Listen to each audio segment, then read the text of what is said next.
سب سے زیادہ عدم توجہی صبح کی نماز پر ہے، اور خاص طور پر ان معاشروں میں جن میں راتوں کو دیر تک جاگنے کا رواج ہے، صبح کی نماز کو سب سے زیادہ نقصان پہنچتا ہے، جس کا مطلب ہے کہ انسان کو سب سے بڑا نقصان صبح کی نماز پہ توجہ نہ دینے کے نتیجے میں پہنچتا ہے۔ اور یہ ایک ایسی بیماری ہے جو بعض بڑے بڑے اچھے سمجھے جانے والے خاندانوں میں بھی ہے، بلکہ زیادہ متمول خاندانوں میں یہ بیماری زیادہ پائی جاتی ہے۔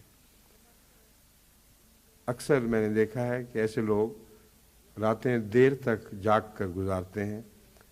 اور مجلسیں گپوں سے سجتی ہیں، ہر قسم کی باتیں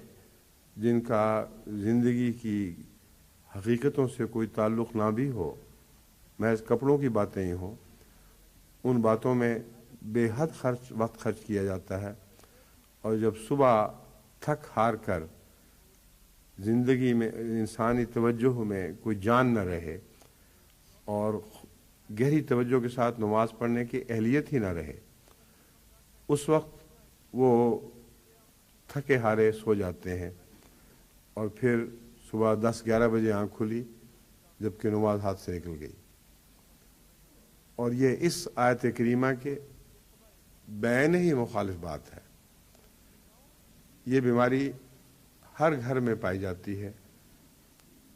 لیکن اللہ تعالیٰ کا احسان ہے کہ غرباء میں نسبتاً کم ہے۔ جن کے پاس رات کو مجلسیں لگانے کے وقت نہ ہو، جو دن کے تھکے ہارے گھر آ کر سو جاتے ہوں، ان کو اس قسم کی عیاشی کا وقت ہی نہیں ملتا، نہ ان کے نزدیک یہ کوئی عیاشی ہے کہ جیسا بھی ہوا روکھی سوکھی کھا کر سونے والے اس کے بعد پھر جاگیں اور بے وجہ مجلس لگائیں۔ یہ فطرت کے خلاف بات ہے۔ مجلسیں لگانے والوں کے ہاں عموماً چائے بھی چلتی ہے، وہ وقتاً فوقتاً کھانے کی دوسری چیزیں بھی پیش ہوتی ہیں، اور پھر ان کو مجلس کا مزہ آتا ہے اور مجلس خوب رچتی ہے، لیکن یہ مجلس اللہ کی مجلس نہیں۔ ایسی مجلس کے خلاف حضرت صلی اللہ علیہ وآلہ وسلم نے مختلف رنگ میں مختلف وقتوں میں بڑی سختی سے اظہار فرمایا۔ بس جماعت احمدیہ کو اثر نو صحیح رستے پر گامزن کرنے کے لیے ضروری ہے کہ یہ تلخ مثالیں بھی آپ کے سامنے رکھی جائیں۔ مجھے اس بات کی کوئی پرواہ نہیں کہ دنیا میرے اس اقرار اور اعتراف پر ہمیں کیا سمجھتی ہے۔ میری جواب دہی تو صرف اللہ کے سامنے ہے، اور اگر اللہ تعالیٰ کی نظر میں ہم اپنی ان کمزوریوں پر نظر نہ رکھیں جن پر نظر رکھنا از بس ضروری ہے، جن پر نظر رکھنے کے لیے قرآن کریم نے بارہا توجہ دلائی ہو، جن پر نظر رکھنے کے لیے حضرت صلی اللہ علیہ وآلہ وسلم نے اور آپ کی غلامی میں حضرت اقدس مسیح موعود علیہ السلام نے بار بار توجہ دلائی ہو، ان کو نظر انداز کرنا حقیقت اسلام کو نظر انداز کرنا ہے۔ بس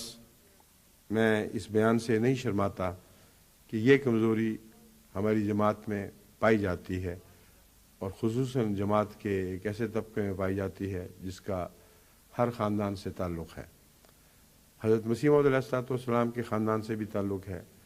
یہاں بھی نئی نسلیں بعض ایسی پیدا ہوئی ہیں جن کے ماں باپ نمازوں پر قائم تھے، مگر انہوں نے نمازوں کی اہمیت کو بھلا دیا، اور چونکہ خاندان بحیثیت مجموعی نیکی کی طرف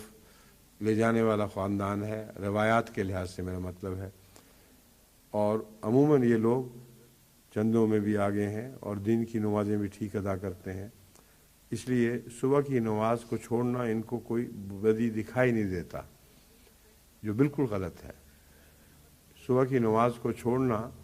قرآن کریم کی اس آیت سے معلوم ہوتا ہے اس مرکزی نیکی کو چھوڑنا ہے جس پر باقی نیکیاں قائم ہیں۔ اگر یہ ہاتھ سے جاتی رہے تو گویا سب نمازیں ہاتھ سے جاتی رہیں۔ زندگی بخش